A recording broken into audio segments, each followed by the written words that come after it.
That's on par with the one that I had wrote. I had wrote a Last Supper, Last Dance. Oh my god. Instead of instead of the Last Dance, it was The all Last biblical Supper. characters and shit. Yeah. Oh.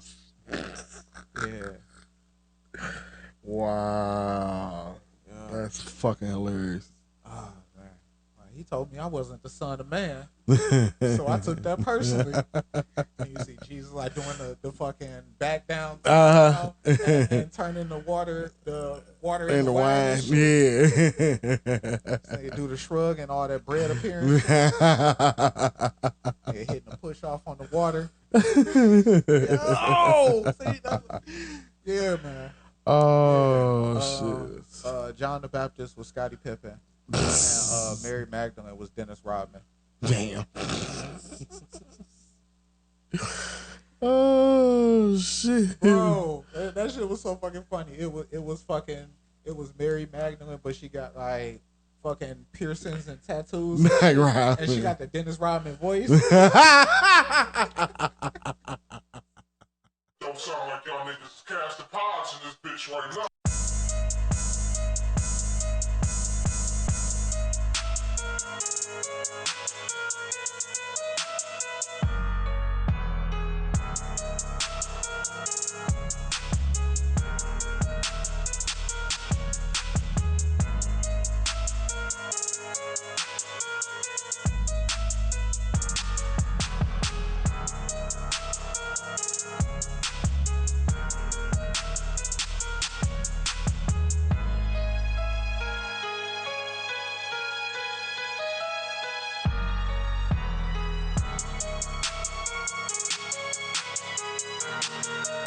You good, man? Yeah, I'm here. I'm here. It's bright and early and shit. Bright and sunny and all that shit though, and hot. But the heat is like draining the energy right now. So you know, it was all cool and breezy and shit last few days and shit. But then boom, like back warm. I know. I know. Ain't nobody thinking about beer today. Like we came in, was like, you got water? Yeah. Yeah, right. Niggas need to hydrate and shit today and shit. So about to be a very woke episode. yeah, it is. Hope y'all ready for that. Yeah, we're sober. Well, not completely sober, but you know, fucking black seed oil. yeah, yeah. So you need some sea moss in your life. Sage, my brother. Yeah, sage.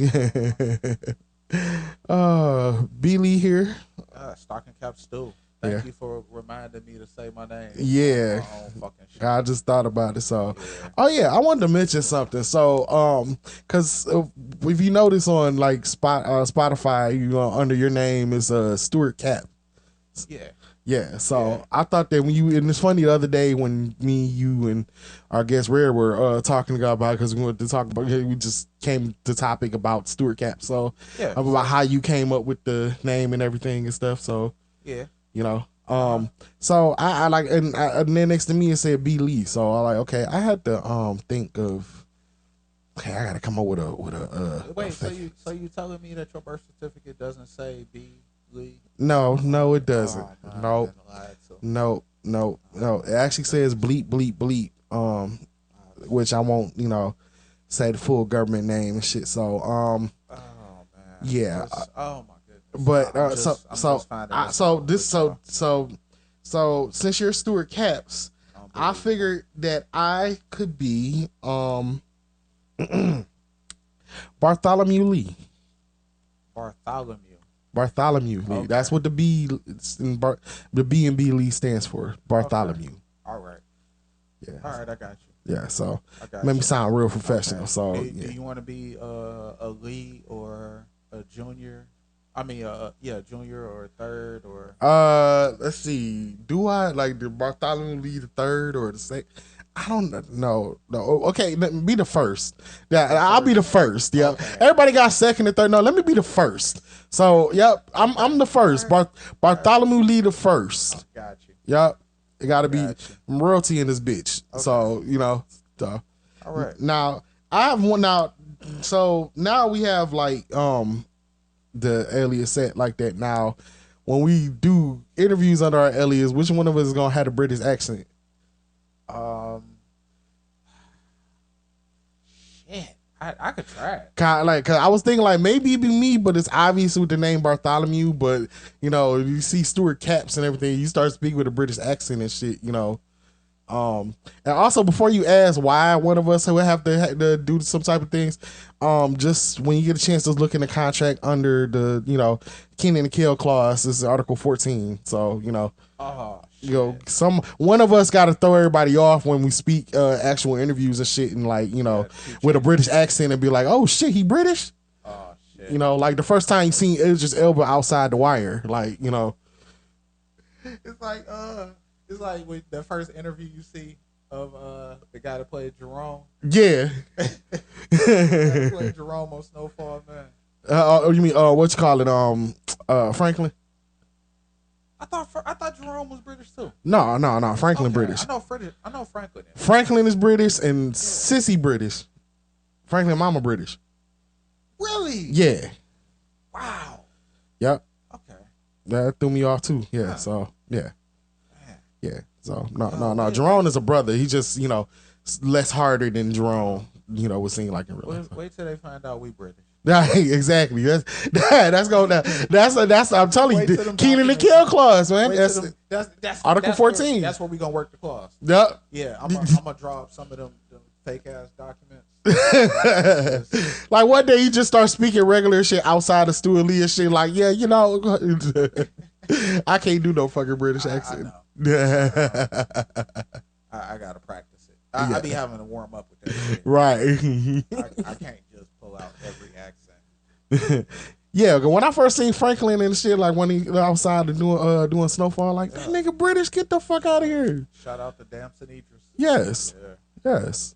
Yeah. Shout out to you, man, because man, you played the way you fucking played that role as fucking Franklin. Sure as fuck wouldn't have thought that you was British. Yeah. Nah, until so. Yeah. Sorry, just looking at his head. Yeah, we got Last Dance is playing in the background. Yeah, because when you got to study greatness, this is the type of shit you put on, man. Exactly. This type of shit you got to play in the background. Since there's no live sports being played other than baseball. Yeah. So, where are we gonna lead off with? Let's talk about these fights. Let's get these fights out. Yeah, let's talk about UFC since it was last night. So okay, so how much did you end up catching? I've caught everything except the main event. I stayed up to watch every single thing, even cut off. Gave myself a cut off on the drink. I think I stopped drinking by the time the Maggie fight came on. So. The Magny fight, yeah. So by the time I got to that, I'm like, okay, I'm gonna cut myself. You stopped early. Yeah, I know. I like okay, because I know if I keep drinking more and shit, I'm gonna fall asleep during the second to last fight. This nigga fell asleep. Zhang, yeah. So the Zhang Lee, what you call it? I okay, I don't want to be by the time I keep drinking, I'm gonna be knocked out during that. Stayed up, watched that whole fight, everything, and just that in between time, so that before anybody even walked out, I fucking fell asleep. So yeah, and had to watch the highlights on the fucking Twitter. Yeah. So yeah, but I caught everything else. Everything else I caught. Okay. Even the early prelims. Yeah. That's how early I was watching the shit. I didn't catch the prelims. I caught I caught early prelims, all that shit. I was like, man, this is the most I've watched out of the whole UFC in a long time. Yeah, I didn't catch the prelims. I caught everything, and then I ended up rewatching the main event. Okay. Let's go ahead and get into the results. Okay. Did you watch the prelims? So you didn't watch the prelims? I did not. Oh, so you missed the Ultimate Fighter I missed that. I know the result. Okay. Shout out to Kurt Holobaugh? Yep, Kurt Holobaugh won. He beat Austin Hubbard. Second round submission. Yeah, it was. That was a good one. But the first one was good. What was that? Brad Katona and Brad Katona and Cody Gibson? I missed that one. Yeah, that was a good one. I just didn't agree on the because it went all through rounds. But I didn't agree with the scoring of it. But it was good. Cody was, looking good in the beginning. He was getting Brad Katona, but towards the second round, I think Brad Katona started getting more into it and shit. And then the third round, like they both was neck and neck, but then Brad Katona started getting them good ass hits in and shit. Like towards the last couple minutes, and they're pretty much, But they had when Brad Katona won unanimously. He's now a 2-time Ultimate Fighter champion. What was that? The first they gave him, it was 29. They said it was 28 Katona. It was unanimous. It was on 29. Yeah, the first they said they gave the first 2 rounds 28 Katona, and then the third 27 Katona. So that third, that's something that I noticed. There was a weird ass third score for a bunch of those cards, but truthfully, if you ask me, the first round should have went to Gibson. That's how I felt. I believe it. Yeah, that's how I felt. That's why I was appalled. That was unanimous like that. Like the first 2 was 29, and then 30-20. If you notice, it was some. It was some screwy. It was some screwy. That's why it was a couple fights like that. Like I was y'all watching the same fights as me. I think a couple of the first on the main event. I have to pull up the scores. Yeah, but it was weird. But I thought that was a good fight, and I think that I felt like congrats to Brad Katona.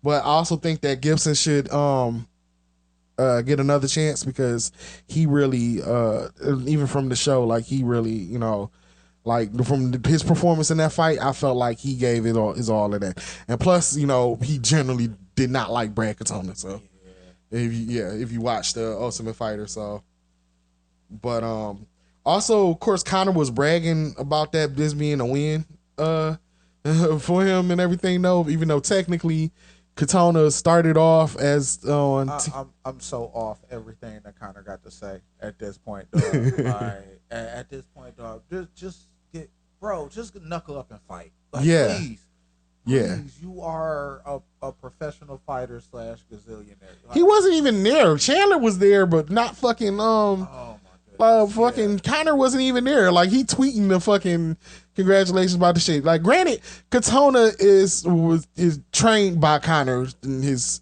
peoples and shit though, but he was a veteran and was on Team Chandler. So cause you wanted to take all the rookies and you went and everybody except for one. A vulnerable ass spot to take. Like you new in the game. Yeah. And you come in and you got a fucking subpar experience like that. Yeah. That's rough, man. But I don't think the veterans would have really worked out with Conor. No, it wouldn't have. It would not. It would have been a bunch of people that would have legit. Of course, except for Katona, because that's his boy. So yeah, but yeah. Let's see. Ian Gary beat the hell out of Neil Magny. That was rough. Them fucking calf kicks. Yeah, man. Them kick. Once he got that one kick in the second, he started hobbling the shell like, oh yeah, you in trouble, nigga. Yeah. Yeah. Like it was only a matter of time before he started getting this getting worked. So I think that one card that I was talking about, I'm gonna have to go back and watch it, but that Mario Batista versus Damon Blackshear. Yeah. That one of them it was 229 28s and then a 30-27. I think that might have been. Yeah, I think that was it. Yeah. Yo, because he was 30-27 for fucking Katona too. So that's why I'm like, it was some big 10-8s going on towards the end of that fucking fight. Yeah, the end of that card though, because Neil Magny 30-24 on one card, right? 30-24. There's 3 10-8s, though, bro. Wow, like come on, bro, that's shout out to Ian Gary, yeah, that's one of them EA ass whoopings. That's one of that them was EA man. Sports UFC ass whoopings. Like you don't get the finish, but you done dropped him so many fucking times. His leg bar was blinking like a motherfucker. First motherfucking strike. First strike. Yeah, he kept and he kept going down and then kept having to scoot and shit just to try and get up and up. He ain't want that smoke no more. Nope. Zhang Wei Li is a fucking. Oh my God. She is nice. Like yes, like next level. That's all right. We might be watching one of the female goats. Yeah. At this point. I ain't gonna lie. The one part I thought she was gonna get fucking choked up, shit, but she kept moving and shit. Yeah. Was that first round? Yeah. Yeah. Cause she was hitting the shit out of her. John Lee was hitting the shit out of her and shit. So like, but then she went and caught her with that but she kept moving her legs and shit. So that helped her going. Then when she got out of that, and then start wailing her again and shit. So yeah. I'm gonna have to go back and actually look at the rankings to actually see who will be next in line for against her. Yeah. But the main event, Sean O'Malley. Yeah. With a pull counter.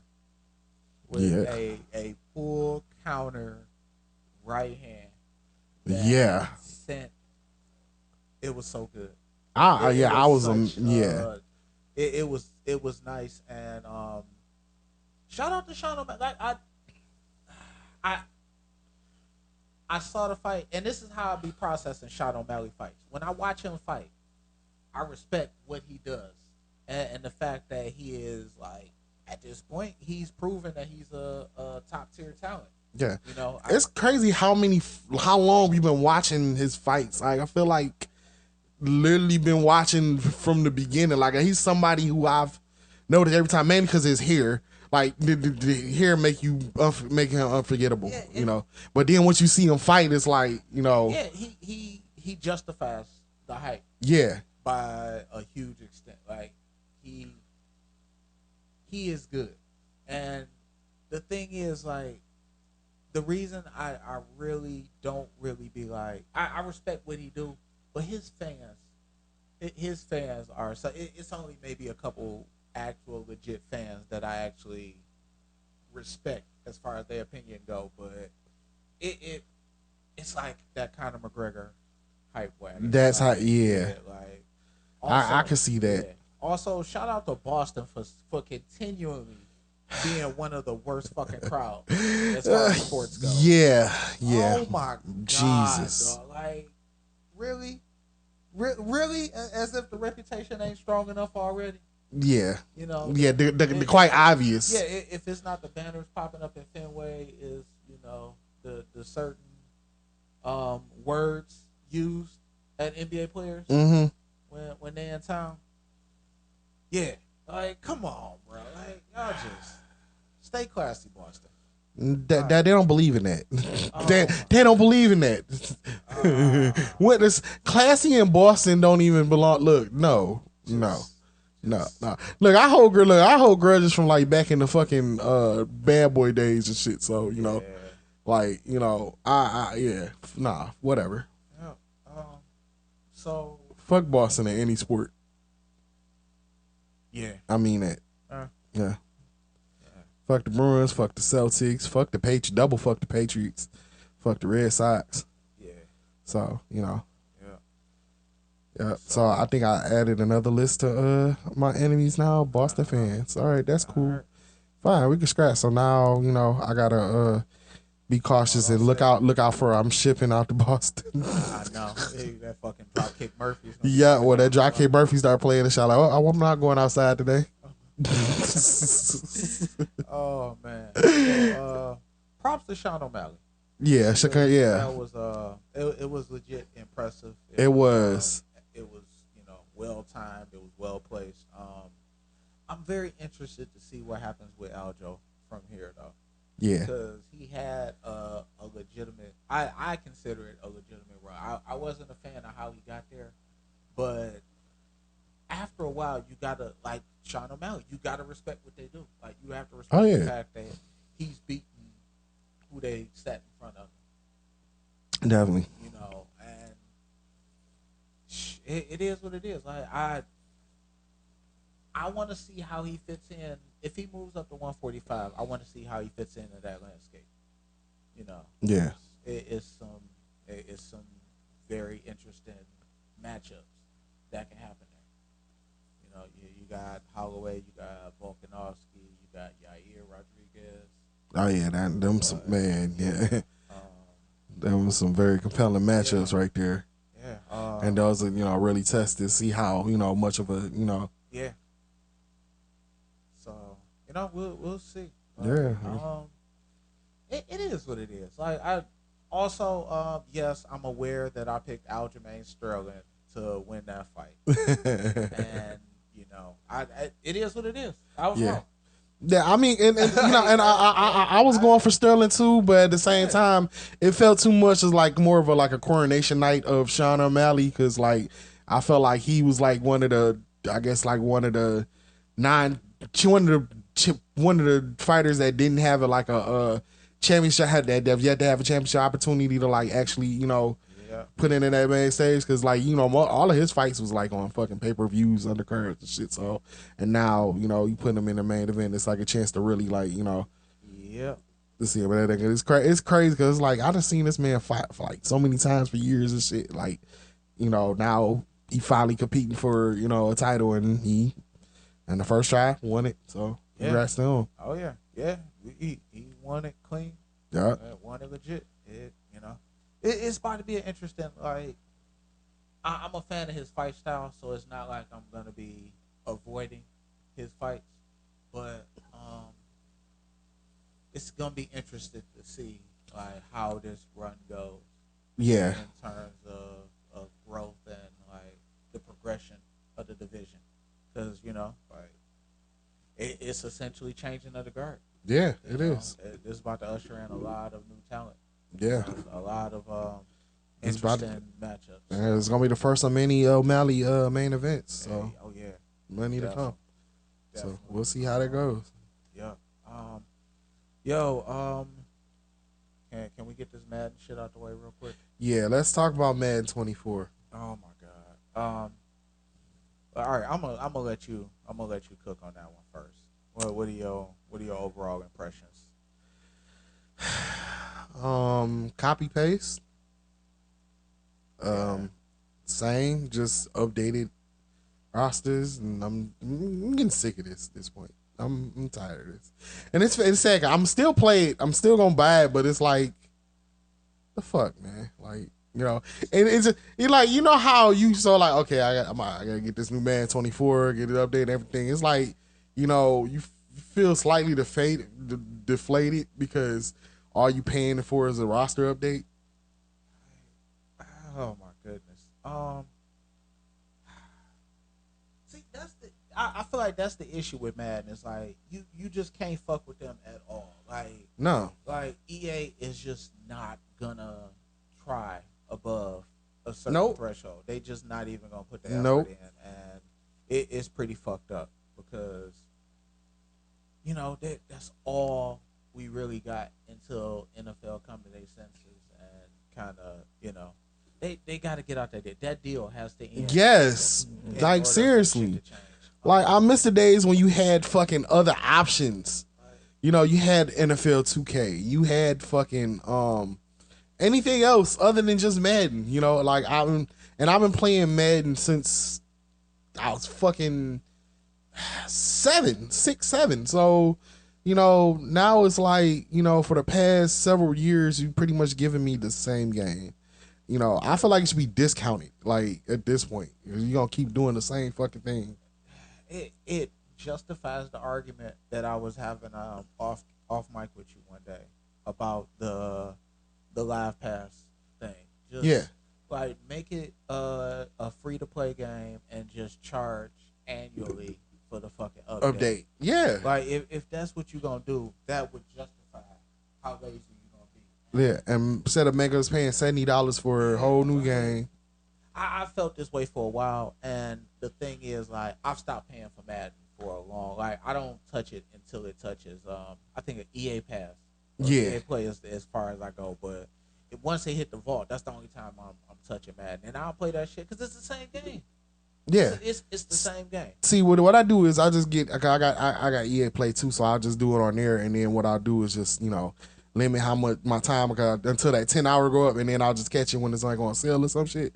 Cause like just paying for it, cause it's fucking deflating. Like even with EA Play, like to hit the vault, you gotta wait until damn near after the season done. Yeah, like towards the end of the season and shit. So and that's an inconsistent time. It is. Man, like I will always hold 2K in a higher regard than I will Madden, because at least 2K tries to do something different. Yeah. At least that shit don't always work, and it's a lot of shit that is like fundamentally not right with 2K in terms of gameplay and presentation. But at least 2K switch some shit up every year. You know, whether you like it or don't, it's something different. They try. They're not just changing the font and you know, asking for $70 more. Like, yeah, they tweak badges. They actually fuck with their community. They actually and have a fire ass soundtrack every year. Yeah, they actually and update the soundtrack throughout the year too. Yeah, they update the game a lot better. Yeah, they do. Like, They're a mad lot more often. Like, yeah, it's like Madden hasn't been it for a while, so I stopped treating it like it was it. Like I like football games. I really enjoy playing it, but $70 every year for this shit, dog. Like.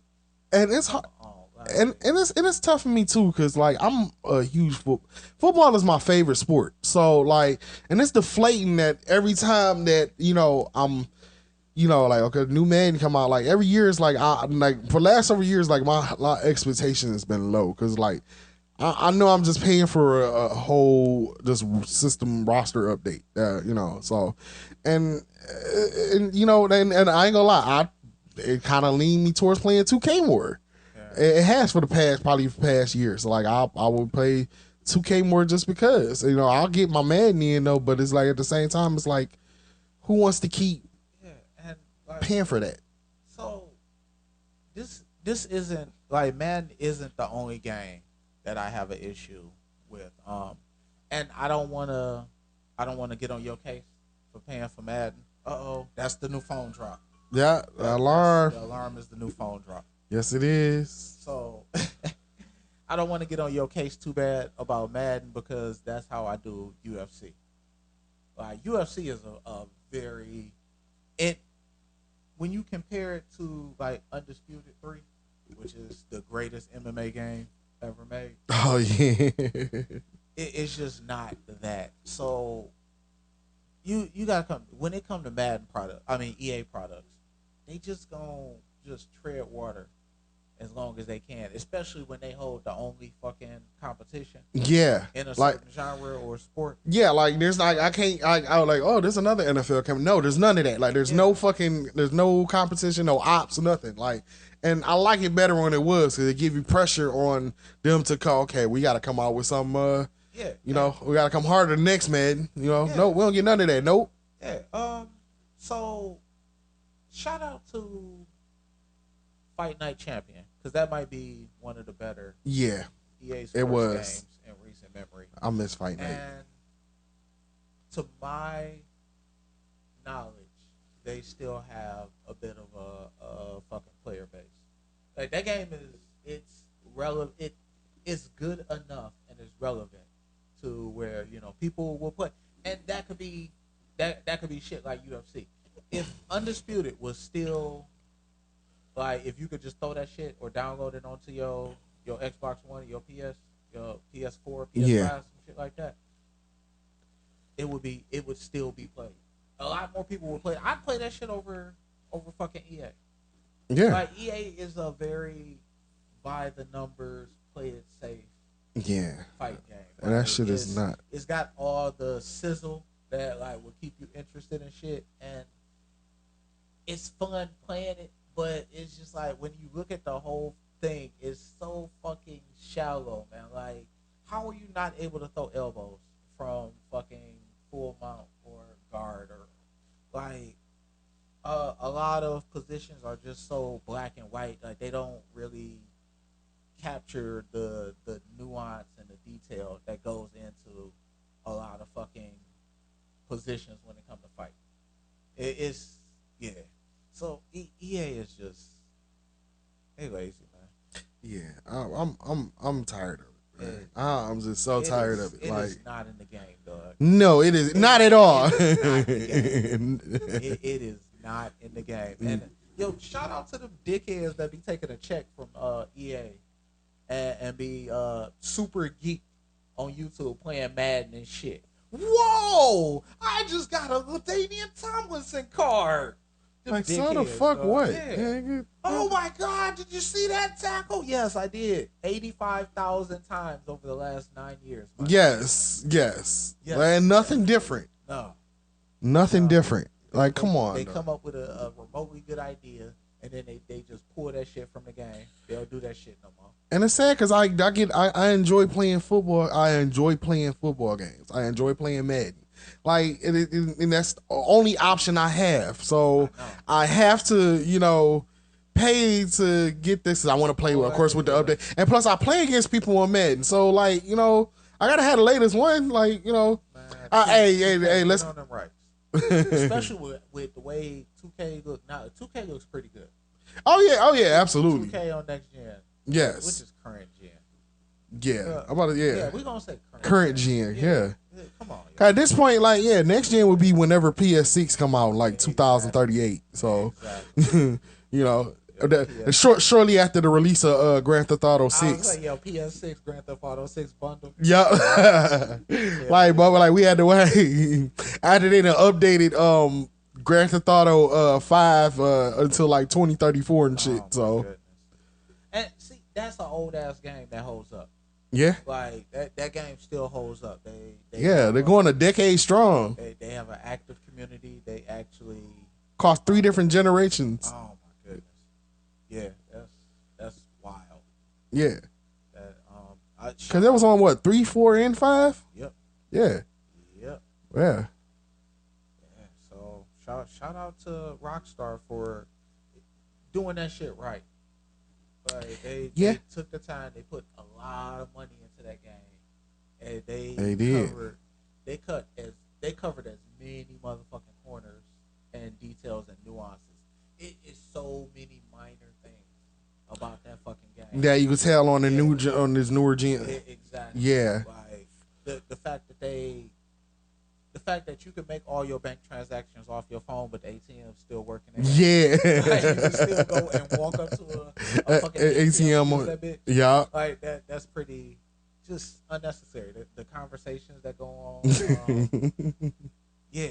The signs, a lot of the products, the name brands. Shit, they updated their music. Yeah. So. Oh yeah. Yo, that Dr. Dre the Dr. Dre extension. Yeah. Oh yeah. Bro, it's not. I ain't gonna say like it was goated or anything, but it was worth playing. It was only one part that I really had a tough time with. There was a part where you gotta run in the studio. You actually gotta save Dre. Oh, for real? Yeah, oh wow. So he's making music. You get a heads up that it's some niggas that's headed to Dre. Overall, the storyline is somebody ended up stealing some music from Dre. It was a bunch of unreleased shit. Oh wow! And he was threatening. He was leaking that shit online. Oh damn! That's a dope ass fucking Dre pays you to get the music back. Okay. So you basically go in and like the first one is like you crash a party. And every time you show up at, where you think one of the guys has the shit or, has the fucking flash drive, in the background, it's an unreleased Dre track. Like, it's new Dre music. Playing playing in the background while you're doing this fucking mission. Oh, and then as you finish that shit, they start rolling the bitches out onto your radio. Oh, wow. So you can hear the bitches any other time in the game. That's dope. Oh, it's a Dr. Dre station on Grand Theft Auto. Yeah, I did see that. Yeah, so that's where you would hear that shit. It's dope. That studio mission. After you get done with it, you get a Dre and Anderson .Paak track.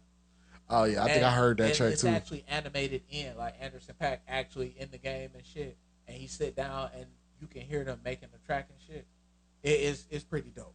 Shout out to Anderson .Paak, man. He is one of the dopest fucking dog. He is one of the coldest artists out there. Like for a very talented, he's somebody I've been like listening to like 10 years now. Hell yeah. Yeah, like before a lot of people really knew who he was. So, and shout out to Doc because it took the whole Dr. Dre signing him to actually You know, when Dr. Dre came out with that Compton app, that Anderson .Paak, that's what he stood out that whole fucking, you know. I didn't care for Dr. Dre's rapping on there though, but Anderson .Paak was one of the stars of that project, like, you know. And, you know, so shout out to him. I've seen him in concert before too. So he hell of an artist, man. Very, very, very diverse. Dude can rap, dude can sing, can play or whatever, musician, do whatever type of genre. So shout out to him. I just had to shout out to him since we mentioned him. So he dope as fuck. So what else we got on the agenda? We got that fucking Madden. Yeah, since we got the Madden shit out of the way, yeah, cause I'm real hot on about that shit. Cause that was some bullshit. I know what to expect. Yeah. Since we keep it on the football tip, let's talk about Teddy Bridgewater. So I watched some of him playing, you know. He was kind of rusty yesterday and everything, you know, but he was getting some, you know, gameplay action going on. They had a preseason game yesterday. I wish I would have liked to attend it, but that was one of the many things I could have been doing instead of having my day wasted waiting on somebody. So that's a whole nother story. But anyways, one thing that caught to my attention was Teddy Bridgewater's choice of jersey number. You know, now a typical quarterback would have anywhere from 1 to 19. Yeah. So that's usually the what you call it. But the last couple years, they changed the rules to where they allow pretty much any player to have whatever number they want. So I mean, like a lot of players can have like single number jersey numbers, and they don't have to be on offensive player necessarily. Like it'll be on defense, because you know a lot of players had like single number jerseys like that back in like college. You know, and once they got to the pros, they had to get the whatever number was like applied to the position they played. Right. But now players can have whatever fucking number they want. Yeah. So a lot of players the last couple of years been changing their numbers. Yeah, you see, you got linebackers with single number. Yeah. Jalen Ramsey. Yeah. Yep. A lot of it changes. So, you know, running backs are changing theirs to single number jersey numbers and shit like that. So, you know, it's different. And now you got players. Now you got even, huh? I mean, not Okafor. Oh my God. What's the guy off our secondary? What was that, Okuda? Jeff Okuda. Yeah, well, he played for the Falcons. I got the initials right. Yeah. Yeah, but oh shit. But also now players can also have the number 0 too if they want. So, and a lot of players are changing their numbers to 0. Like Calvin Ridley, wide receiver, he with Jacksonville now. His number is 0. DeAndre Swift, who just, you know, was traded from the Lions to Philly, he's wearing number 0. So there's a few other players that's wearing number 0 now and stuff. So now it's cool, you know. It's kind of weird because looking at it like, okay, but if you watch a lot of college, it's normal because you see, you know, you see that shit all over the place. Shout out to Charles Woodson. Yes, yep. So that being said, now Teddy Bridgewater. So Teddy Bridgewater's number is a number that's very rare, selected for a quarterback. So and it looks weird looking at. So his number is 50. What the fuck? Yeah, Teddy Bridgewater's jersey number is 50. A quarterback with the number 50. Is there an explanation? I haven't found one yet. I'm still trying to figure out what it is. I'm still trying to look up and everything. Hopefully there's an explanation somewhere. But yeah, his jersey number is 50. And so it threw me off watching somebody with playing number. I think the last time I'd seen somebody with a jersey number that wasn't typical was like, you know, as a quarterback, was Jared Lorenzen. But Jared Lorenzen was very unorthodox anything. First of all, he looked like a fucking linebacker and was a quarterback for Kentucky. And he wore number 22. He looked like what's my man's from what's the fat dude from Varsity Blues? Oh my goodness. Is it Billy Bob? Billy Bob? Yeah, Billy Bob. Yeah, he looked like Billy Bob at quarterback. This was like a long time ago. I'll never forget that because I watched a lot of college football. So even as younger, but yeah, looking at him, I'm like, the fuck? Oh, this fat ass motherfucker playing quarterback, and he was actually playing quarterback for them. Like y'all really couldn't get nobody other like, yeah, it was weird. So, but yeah, so it just threw me off watching that game and watching Teddy Bridgewater play with number 50. Like that's normally a linebacker or a number or Yeah, that's a wild one. Yeah, 50. 50. Yeah, you gonna get you a Teddy Bridgewater number 50 jersey? Nah. That wouldn't even feel right wearing. Nah. Plus, he only here for a year. So he signed a year anyways. But it's just that threw me off, And it's weird. I'm getting adjusted. There's gonna be a lot more that's gonna be weird soon to come as far as jersey numbers. Yeah. So they had to free. Shout out to Teddy Bridgewater for being immediately our best fucking backup quarterback ever. Yes. We had for so many. Definitely better than Nate Sufeld, trash ass. Yeah. Oh boy. He threw another pick yesterday. Yeah, so I was like, yep, that's exactly why we signed Bridgewater. So shit, I'm probably gonna catch a pick from him on the way to the crib. Oh, you is? You probably can. Yeah. You can catch two on the way. Yeah. I'm literally gonna take one to the house. Yeah, like, oh shit, thanks, Nate. Yeah. Pick 6. So yeah, he is he right now Teddy Bridgewater is the best. Yeah. So can you think of any more terrible backup quarterbacks? Man, that the Lions have had. Dan Orlowski. Yeah. Dan Orlowski. Yep. Ran. Out the back of the yeah. You ran out the back of the end zone. Mm-hmm. And they make sure they remind him of that every time whenever you're on ESPN because now he's an analyst. So he's a whiny analyst too. So he's kind of like to me he's like the Richard Jefferson of sport analysts. Yo, Richard Jefferson said some wild shit.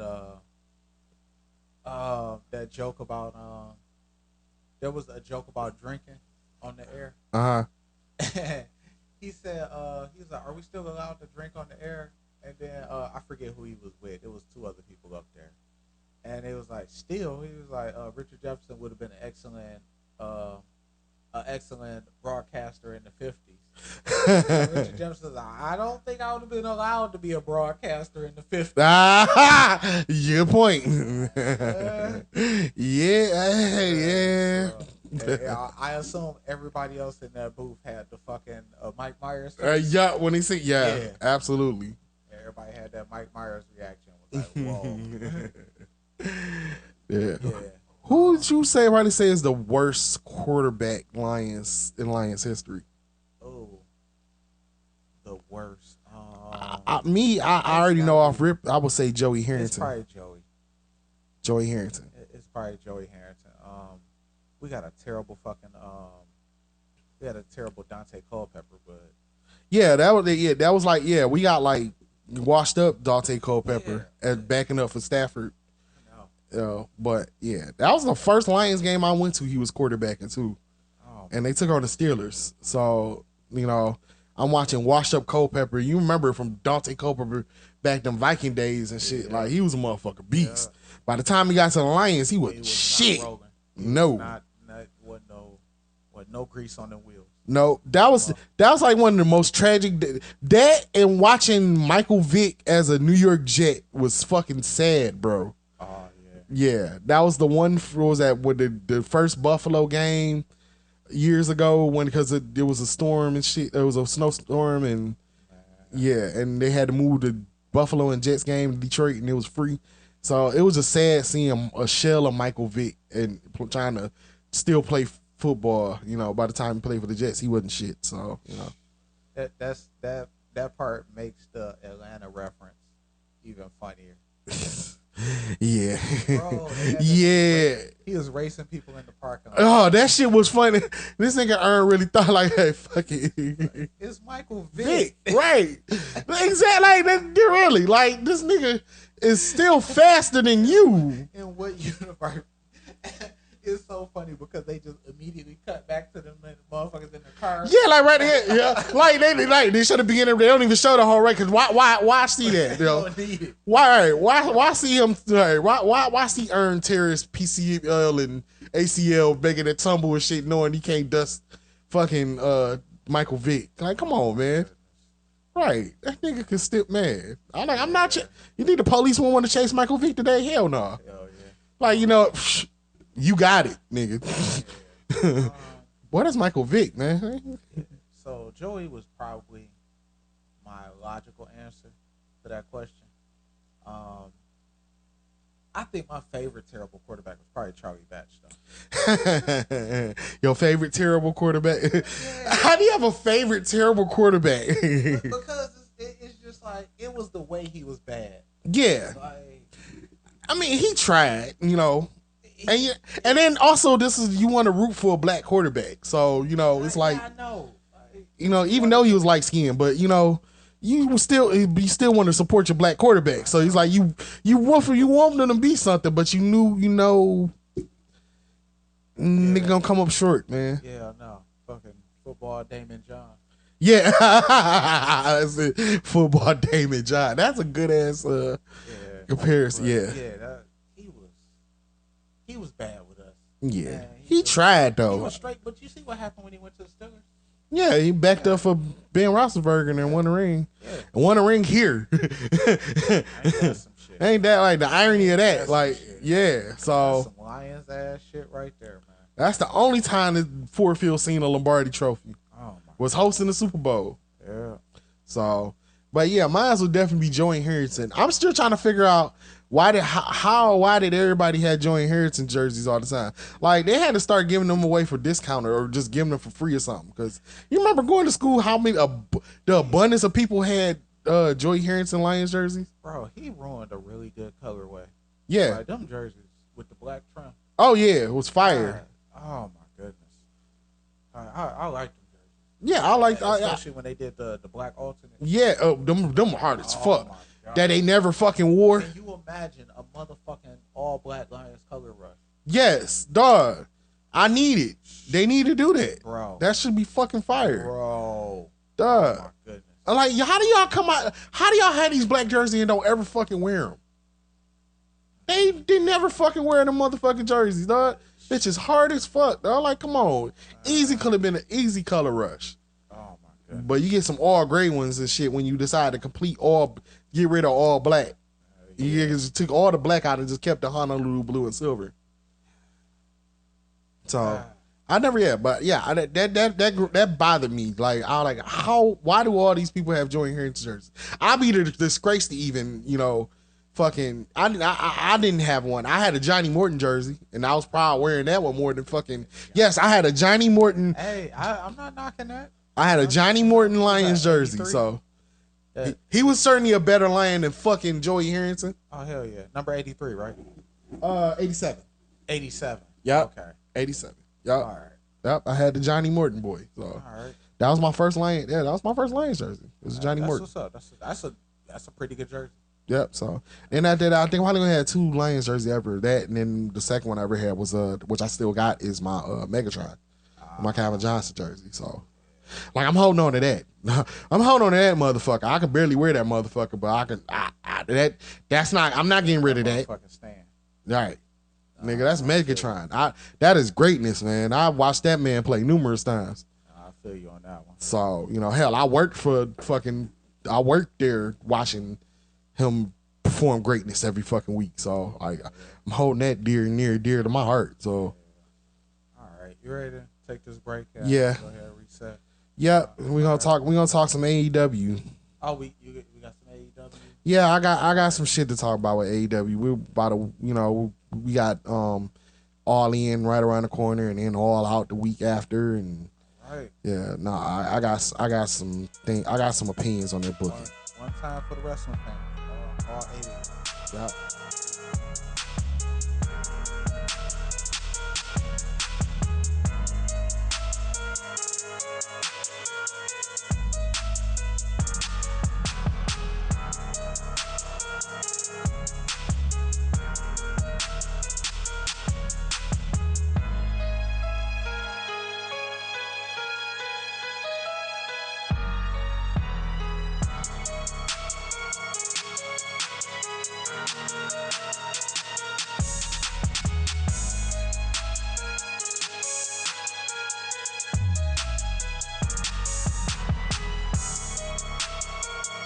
Yeah, so if I was a UFC fighter, I got a weird list of walk down songs that I would have. Are any of them Eminem? No. Okay, cool. That would have cost you your spot on the show. No.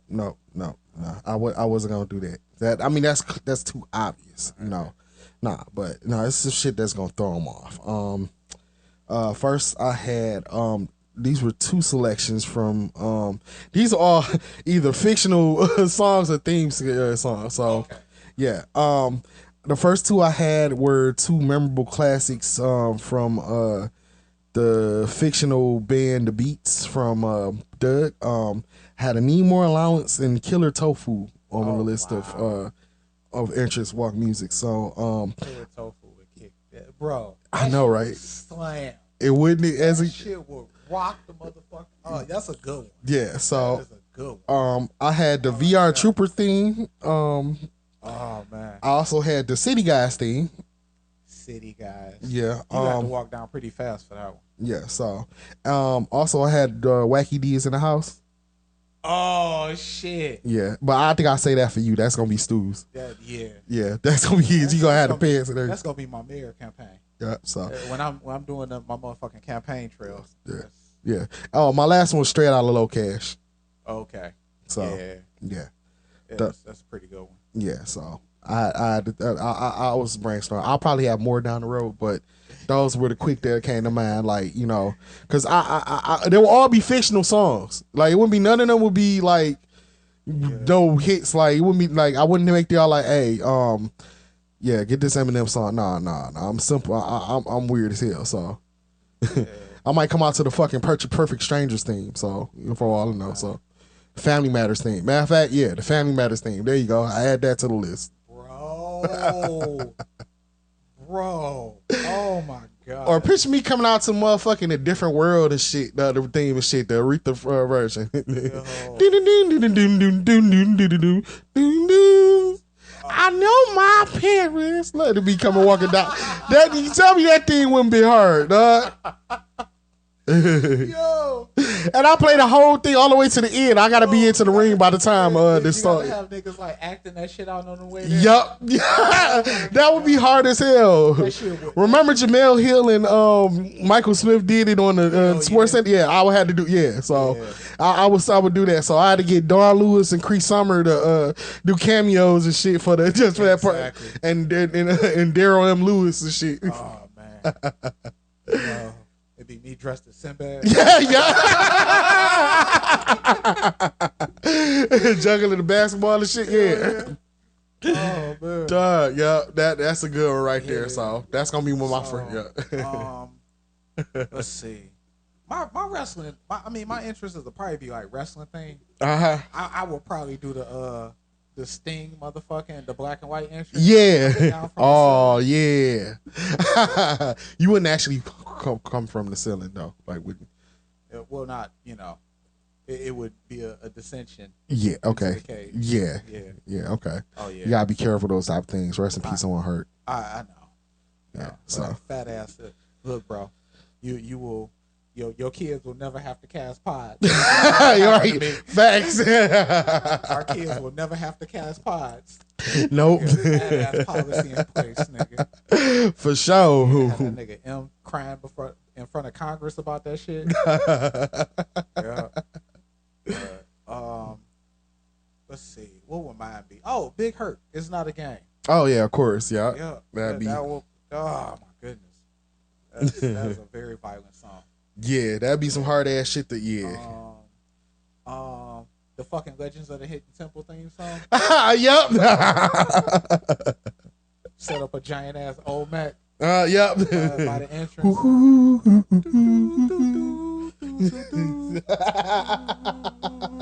Yup. Oh man. That nigga's walking out dressed as temple guards and shit. Got like hella pendants around my neck instead of gold medals. Yeah. Oh, wait, that remind me, I gotta add Nickelodeon Guts theme. Oh yeah. Do you have it? Guts. Do. Yeah, that'd be hard. I gotta add that to the. Yeah, that shit was like, yo, can we get G Mac Cash, man, or Peasy? Right, get that sample. That'd be a hard ass.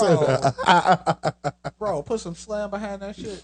Right, dog. Some bass, some bass on that shit, dog. Bro, that shit a slap in the whip, man. That shit be hard. You can't go wrong with the Kurt Angle entrance.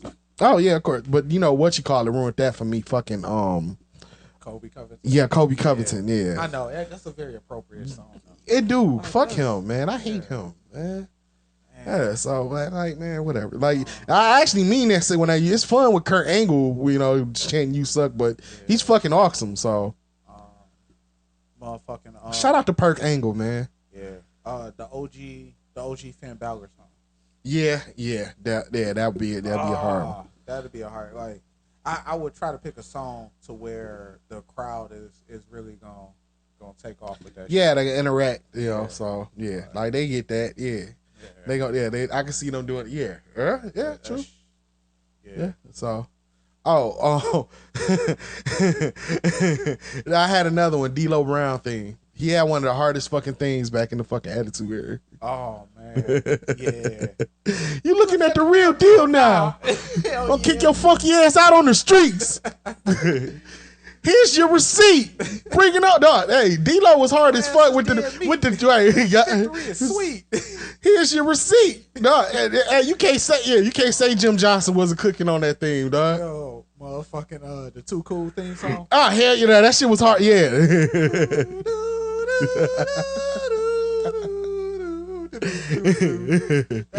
That's a very sonic sounding ass thing. It was, and it was one of them theme songs that I heard like on like commercials and other type of shit outside of wrestling.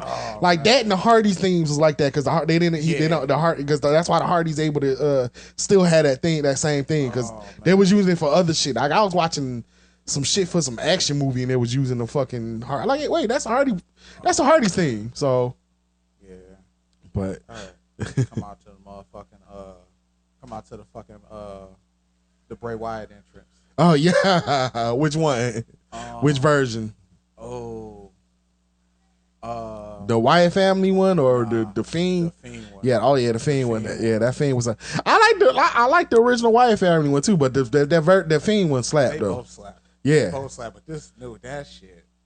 Oh my goodness. How you get a holy shit chant off your entrance? Yeah, facts. How you get a holy shit chant off your entrance? Yeah. Man, I can't wait for this. I can't wait for him to come back. Yeah, I can't wait for him. I hope he's doing better, man. Give him Hulk Hogan levels of creative control and get the fuck out the way. Yeah, yes, please. Yeah, all right. If anybody that deserves the Hulk 100% create, it's him. So at least he ain't gonna abuse it and use it to power like Hogan do. Hell yeah. So. Oh man. So, anyways, now, as you know, AEW, because this quickly, turned into me talking shit about Hogan, but who has? Whatever. We ain't got time for that. Yeah, we got enough of that. So, anyways, so AEW All In is coming up and like they're past 80,000 tickets sold. So this shit really about to do numbers. So, but my issue is with a lot of the booking. Of course, first of all, like usual AEW events, they like to wait till like the last couple weeks to start throwing out matches and shit, like just enough for Excalibur to keep reading fast and shit. But this year it's like the matches that you would think that would be obvious you would have and you end up not having. Like, first of all, of course, Will Ospreay should be on the show, and rightfully so he is. Then it being in London and everything, though. Now, the typical logic you would think that is you would have the third installment of Ospreay versus Omega in London. Like, ideal for that. Do y'all have that? No. What do we get instead? Ospreay versus Chris Jericho. And not to discredit Chris Jericho, because for what he's doing right now, like, he's still able to do what he do, but for a high profile event like this, it would be ideal to have that. I mean, you have numerous you have other rematches still in in the roster. I mean, well, in the lineup, but how do you miss that opportunity? Like, how do you not set that matchup up? Like, I'm not intrigued by a Jericho versus Ospreay match. You know, the age difference alone. But right now, like, for a match in 80,000 plus, you know, people and shit, and y'all booking it as the biggest event in professional wrestling. So you have no faith in Spot Fest Jericho? That's gonna be his new gimmick. Yeah, pretty much. Because he might be leaning into a new persona. Man, but he's 50, man. Like, my dumb ass is about to do the Scott Steiner. He's fat. Oh my god, dog. Like, shout out to Scott Steiner, dog. He has TNA. He has so many fucking sound clips that's fucking hilarious. This is where we're gonna springboard Jericho. Dog, like, but I'm not excited about that. And then also, you know, the main event is MJF versus Adam Cole for the title. Now, you know, they still have them kind of buddy. And then also on top of that, in the fucking 0 hour pre-show, they're taking on Aussie Open for the Ring of Honor Tag Team Championships. So they're fighting in the pre-show and then they're fighting in the main event. Yeah, I know. That's real confusing, ain't it? Yeah. I don't understand the logic of that booking at all. Also, another thing that irks me, because CM Punk been in a lot of news lately, but we really got him like pretty much patrolling a whole show to his on his own. Like, you know, like he not allowing anybody that fuck with the Young Bucks and Kenny to be on the show. Like, and then on top of that, he has the same belt he had that he technically never lost from when he got injured. And so he's running around and calling that, spraying a fucking X on the fucking belt Hogan style and calling it the real world champion. So and he actually defending it. He's actually defending it on Collision. So this is what we're doing, this weird ass fucking unofficial but official brand split, where we got a real world champion and then we got the actual world champion. Like, it's fucking confusing. Like, this docuseries is gonna be epic. Yeah, when that shit drop. And also, he's fighting Samoa Joe. Defeats CM Punk defending that belt against Samoa Joe at Wembley. Ooh, man, I know Wembley is a huge ass fucking stadium, but I wonder how much space do you got to keep the Young Bucks and Kenny away from CM Punk, seeing that they got to be in the same fucking building. Hell yeah. No, unless they had a CM Punk fight as the first match, and then you got to jet his ass out of London. Yeah, Brock Lesnar out of London and shit. Yeah. like you got to jet him because you do not want him running into anybody or anybody else even pissed off. So, right. Like him running into fucking Ryan Nemeth or Matt Hardy or Christopher Daniels or anybody. So it's just fucking weird. Like, it's just so much shit. The TNT Championship, that whole thing is fucking weird. Hell yeah. Luchasaurus is the TNT champion. He beat Wardlow on the first episode of Collision a couple weeks after Christian lost to Wardlow for the TNT Championship. But Luchasaurus wins, and then all of a sudden fucking Christian Cage, he carrying the belt as he's the champion. So that's what we're doing. So like Christian is calling himself, even though technically he's Luchasaurus, but Christian is walking around holding and carrying, claiming the TNT Championship, even though he didn't actually win it. So, and that belt has already been tarnished because you done had Wardlow win it and lose it, then win it and lose it, then win it back and then lose it again. Like, you know, and that title ain't even being defended at fucking All In. It's gonna be defended at All Out against Darby Allin, a man who has had the belt already twice. So even once earlier this year. So like that's a questionable booking for me right there and everything, because I felt like that was supposed to be the secondary championship and everything. So also another issue that I have with this card is a whole bunch of multi-man matches and fucking trios matches. Yeah. You know, like Kenny Omega in a match at Wembley, it should be like I said, it should have been against Ospreay.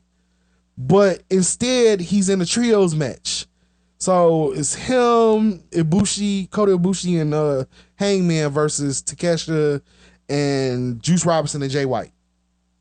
Not thrilled about that. Darby Allin and Sting is taking on Swerve and AR Fox in a tag team coffin match. Yeah, I'm not thrilled about that either. Also, another thing, shout out to Swerve. Swerve, I feel like should be either holding the championship or on his way to holding the championship because he is one of the most talented wrestlers in that company. Yeah, and has been one of those talented, like for real. Yeah.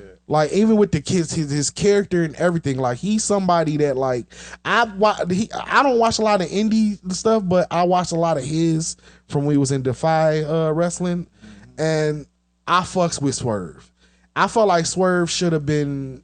I felt like Swerve should have beat it Orange Cassidy. Much as I love Orange Cassidy, I felt like Swerve somebody that could have had the international championship and actually meant something because. Right. From what he's doing right now, and like I feel like I don't feel like AEW is a company that's gonna utilize that because especially you don't have a lot of black talent that's like in championship or high championship positions right now. Even how they treated Jade Cargill, even though she was like dominant, but you didn't have him in any have her in ID profile. It's just so much with this booking that it's just so fucking confusing. Like even with the women's division, but I think the all women's divisions are suffering right now because of bad booking, no matter whether it's AEW, WWE, or whatever. So, but like, granted, I'm excited, to see how this event end up, but at the same time, it's underwhelming. Like the only other probably FTR and Young Bucks for the tag team titles, which it's FTR and Young Bucks. They're not gonna disappoint, right? They're gonna put out a banger. So but. It's just a lot of questionable booking that I really, find weird. And there's a lot of matches that I feel like you could have had an event like this to really elevate it and make it like feel like the biggest event in wrestling. Because this is not something to like shy away from. Right. Like you about to see one of the largest crowds in wrestling history in London with this event. But I just feel like y'all could have did better on the booking. Right. Y'all could have had more better compelling matchups than what you have. Like, I feel like this is like y'all treating this like a fucking Full Gear or AEW Revolution, like one of the lesser pay-per-views than versus of being this one special event.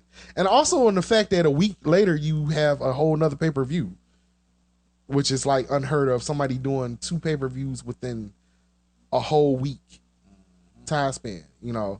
It's just I got a lot of issues with that. So am I gonna watch it? Yes. We're supposed to be not. Next time. We definitely gonna do that watch along. Yeah, we definitely gonna watch along. So we still go, but it's just I feel like, and also you waited the last couple weeks to actually build it and actually build a whole what you call it. Yeah, when you had considering how much time you had since y'all first announced it. Yeah. Like y'all could have been making matchups for this shit, especially when you haven't had anything since June when you had Forbidden Door. So like right after that, you should have been started promoting for All In, and then you only got like 2 matches made for All Out. So we probably won't even know a full until after All In or even during All In. You'll probably start seeing more matches made for All Out, which is a week later. So y'all gonna do it like a New Japan event. Shit, so but it's so much with that, and I feel like AEW can do better, and which is some things there's good they're doing, like the whole MJF Adam Cole storyline and everything. No, it's a lot of good bits to what they're doing, but you wouldn't be genuine if you weren't like calling out the weird shit that you were noticing. Like, it's a lot of questionable shit that's going on. So, and I want AEW to be successful. I want AEW to really, I'm not one of these AEW fans that's going to be, like, defending everything, every move Tony Khan make and everything, or, all of that. But because, I got to call him out for what he's not doing right. And hopefully they, pick up on that and they actually correct their wrongs, correct what they fucking up on. So, I like I said, I just wanted to do better, but it's just real questionable. And then on top of that, a couple weeks later, you have your show at Arthur Ashe Stadium, which y'all do every year, Grand Slam. So that's I feel like it's too many events that y'all got close. Yeah, it's a whole lot going on. Yeah, that you'll want, everybody kind of like say fucking on, but it's too much to kind of cram pack into within the 3-4 week within a month period. Exactly. It's too much. So you got to space some of that shit out. Like I feel like they could have split All In and All Out. Like they could at least a month apart from each other or 2 months apart from each other. Y'all could have had All In, or y'all could have did All In July and then All Out like September, October. Yeah. It could have been ways around it, but I feel like they're doing too much. It's a very heavy schedule, and I guess we'll have to see. Yeah, and because they got a real heavy roster too, so. And there's a lot of people that I feel like should be elevated to what they should be instead of, where they at right now. So. Oh, yeah, but I think that's just par for the course for AEW. It's a lot of people that, if you could put them on a higher level, you would. Yeah. I think that's just the essence of the company itself. I get it. I definitely get it, and I'm still looking forward to watching it. Oh yeah, I am. I'm still looking forward to watching it, but like I said, you have to be able to call out the good and the bad with shit. I think those are fair criticisms, and I hope that they don't really affect the quality of the product. I hope not either. Over these next few events. Yeah. But this is gonna be weird. So, and then on top, in the midst of that, you still have I want to say right before the day before All Out is WWE Payback. So, which also no matches have been made for that yet. So, but I think they're coming off this high SummerSlam right now and everything that I think this week they started realizing, oh shit, we gotta start making matches for Payback. It's like literally right around the corner, literally a couple weeks. So we'll see how that go. But that's all I got for the AEW thing. So we gonna, of course, you'll hear our commentary and everything next week when we do our watch along and stuff. So So yeah. All right. So another break or what are we looking at? What are we looking at? Cause but how many more topics you got? Let's go ahead and try and knock out. I think that's all I got. Pretty much. I think the first segment I knocked out a lot of my This is like the only lengthy one that I had. But all the other ones we pretty much knocked out pretty fast. So okay. So we rolling into the socials. Oh yeah, okay, we can roll the socials. Yeah. Okay. All right. This one kind of moving along pretty good. Yeah, I know. This was a smooth one. Yeah. I think that first segment we had so much shit in common. Like we had so many parallels that it just worked out like that. Yeah, absolutely. Where can they find you, Mr. Lee? You can find me at blee313 on Twitter. You can find me B_Lee313 on Instagram and Threads, which I'm barely on and still haven't made my one post yet. So maybe you'll tag me on something or trigger. Also Facebook, you can find me B_Lee, Stu, where you can find your socials? At Stocking Cap Stu, all one word, IG and Twitter.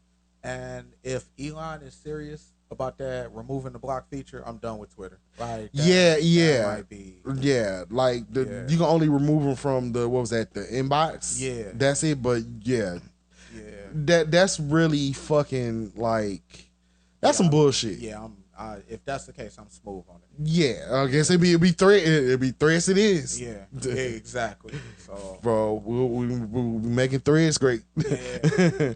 I mean, even then, like I barely use social media the way that I should, considering what we do. Yeah. But I'm that's just something I'm gonna have to work on. But yeah, if he talking about blocking people if he talking about removing the block on Twitter, I'm good on Twitter. Just period. Yeah. I'm about to build no fucking following that I can't, maintain and nah. I think. I feel like he's turning this shit to corporate HN. So. He turned. Yeah, exactly. Like they. All right, it's turned to a franchise HN. People get power and they turn that shit into what they wish high school was for them. Exactly, and that's exactly what he doing with fucking Twitter. Yeah, no, because I think he realized how many people got his ass blocked or muted, and yeah, like, come on, dog. Like, yeah, because like I'm not following Elon Musk. Well, why the fuck is he in all of my algorithm? Exactly. So yeah, I'm with you on that because that's some bullshit. Exactly. Jeez. Yeah. At Stocking Cap Stu, IG, Twitter. I'm on Facebook, but I'm not on Facebook. Yeah, so leave him alone on Facebook. I know. You gotta remind you every I week. think I'm gonna just keep that name just so nobody else can steal it. Yeah. Like the same with my Twitter. Like, yeah, I'm just not completely delete them, but I'm gonna just retain them so nobody else can just be. I mean, you gotta hold on to the names. Definitely. Ain't nobody gonna be going and posting no hot shit and be like, oh, at Stocking Cap Stu. Right. So, yeah. Hit us up. If you hit me up about the show, I'm gonna respond. Yeah. Right out. I appreciate all the support, all the listeners that we gaining. Spotify is growing at a pretty decent clip. So, shout out to y'all. Yeah. We appreciate the support. We appreciate any feedback we get. Email us, hit us up at Stocking. Oh, no, I'm about to plug my shit again. Right. I'm about to plug my at shit Stu and Lee 313 at gmail.com. Yes. That's where you can email us. So Yes. also the Stu and Lee Twitter page, at Stu and Lee 313. Yep. The Stu and Lee Facebook page is up. So also check the Linktree links that I post on Facebook, and also it's in my bios and Instagram and Twitter. So look out for those. Also, we can find this show every week on Spotify, Stitcher until the end of this month, which is, so RP Stitcher. Soon. Yeah, real soon. So whenever Stitcher is up, so you can find us on Spotify, Google Podcasts. You can find us on Amazon Music. Yep. You can find us on Pandora, and you can find us on iHeart. Yep. So whenever you can't use Stitcher no more, and just use those other platforms. Exactly. You can listen to us right there and then. So, exactly. And also every week, thank you again for listening. Thank you for tuning in. If you are liking, comment, posting, rating, subscribing, all that such, thank you.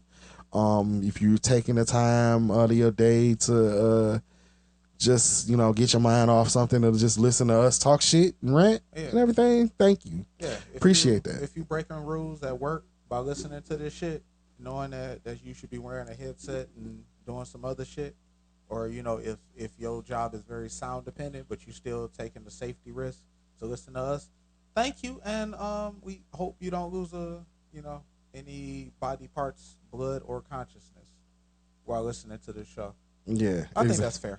Yeah, that's very fair. So, and also, like, even if you just frustrated because you wasted a whole day reserving a day for somebody, and then they just pretty much blow you off and stand. You get stood up listening to this shit. Yeah, just listen to this shit. Yeah. This is definitely, I know it helped me. It definitely helped me for myself, just listening to my own damn self. Like, that's some bullshit. All right, you a Kanye ass nigga for that. Yeah. Like, you know what? I'm gonna listen to me, nigga. Yeah. Like, what would Lee do? Let me listen to me. I gotta vent my frustration. Oh my goodness. Let me listen to some Stu and Lee, man. I pretty much caught. Yeah. All right. Well, I can't trip because I'll be listening to fucking Todd Hickson audio. Oh yeah. His fucking audio book covers. Yeah. Right now I'm running through his Green Eggs and Ham. Or his Dr. Seuss catalog. Yep. In my green room, we got episode 3 and episode fucking. We got like episode 3, episode 10, and episode 6 and 7 is gonna be in fucking loop, just playing in the background. Hell yeah. Like, rap you listen to stuff. Nope, Stu and Lee podcast playing in my green room. Oh my. And my trailer and all that shit. All right, I got you. So I got you. Anything else you wanna? Nope. You had anything else? Shout out to voiceofdetroit.net. Please, if you're in the city, if you're in Detroit, check that out. They running a couple articles about some offenders, some prisoners that need to be exonerated or at least have their cases reinvestigated. So if you're in the city, check that out. Be a positive for your community. At some point, we got to break the cycle. We know what's fucked up, but if you know better, do better. Oh, yeah. You know, sitting around and just pointing, and don't be a Republican about that shit and say, well, oh, everybody else is doing it. No, like, break the cycle. You know, if you had a shitty childhood, you know, and break the cycle. Go get a kid some ice cream. You know what I'm saying? Like, yeah, that's all it takes. Something like that, like for real. You know what I'm saying? They ride their bike on your grass couples and stall them out, man. Like, be a positive for your community, and let's try and keep that energy moving. But if you want better, do better. Accept some accountability. Know your faults. Know your limits. Admit that you are not. There is no perfection.